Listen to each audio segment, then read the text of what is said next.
When I started Starry Field, I was working at The Nation. I was in the research phase, and I kind of knew it was a book, but I didn't quite know what it was.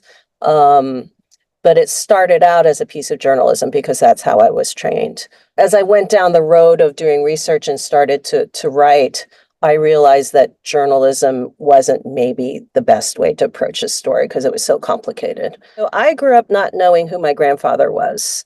I grew up in suburban Houston, and we did not go back to Korea very often because it was very expensive to do so in the 70s.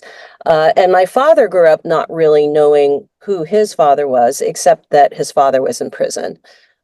So my father grew up with a lot of shame around that, especially being from a very patriarchal culture. And so that absence of history was passed down to me. And when I was about the time I was going to journalism school, my father, who was a professor, he went back to Korea and actually had the time to look into who his father actually was. And so he was the one who first started this journey. And he discovered that my grandfather was part of the student revolutionary movement in colonial Japan. He was protesting Japanese rule. He was a leader in the movement in his hometown.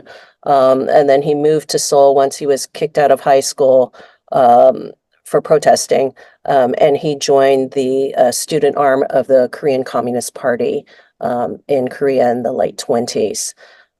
So he discovered this, and a friend of his who was a history professor encouraged him to apply for a Patriots Medal to the government of South Korea to declare my grandfather a patriot of the country because he defied Japanese rule.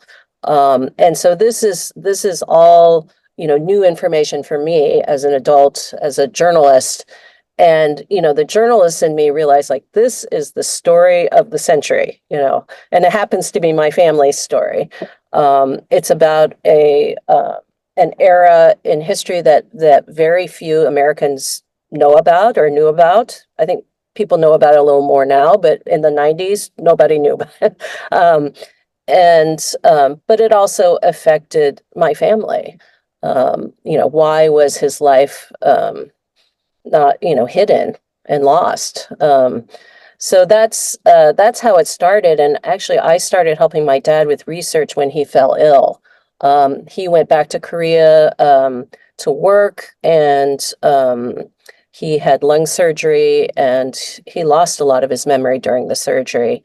And my mother was the one who said, it's like, Margaret, can you help your dad? Because you're going to journalism school, so you know how to do research and ask questions. And that's how I began, delving into the history, joining my father's search, and then eventually became my search, because I was learning about my father's life and my grandfather's life and my ancestors' lives,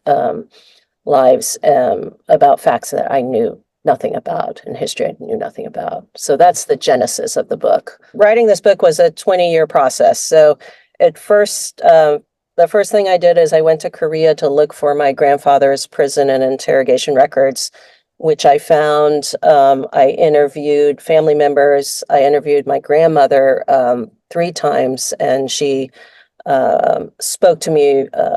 For the first time, she spoke about her life with my grandfather. So I was doing a lot of the, hard journalism, research work, archival work.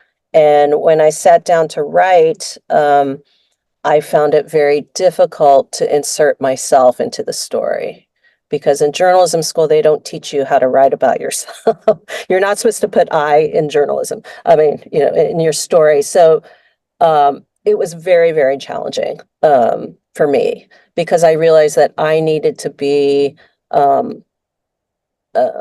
the guide to the reader into the story. And I also needed to explain, like, why it was important to me. And it took me, I think, years to really understand why I was doing it. Not just as a journalist because it was a great story, when I first started, I realized like this was a way for me to understand my father better. It was also a way for me to understand my grandmother, who would come live with us every 4 or 5 years, but there was a language barrier, and I really didn't know her except for her being an extremely religious person. Um, and I realized as I interviewed her that she was because she had such a difficult life and she needed that hope. Um, so it was a long, long process. And I mean, frankly, I learned much more from fiction, from reading a lot of fiction and inserting fictional elements into my memoir writing with scenes, with dialogue. And there's even a couple of speculative sections in my book because I don't, because my grandfather died in 1936, it's really hard to know him as a person. And I interviewed the three people I could find who remembered him. But I did take some liberties that I expressed in the book. To try and imagine what happened.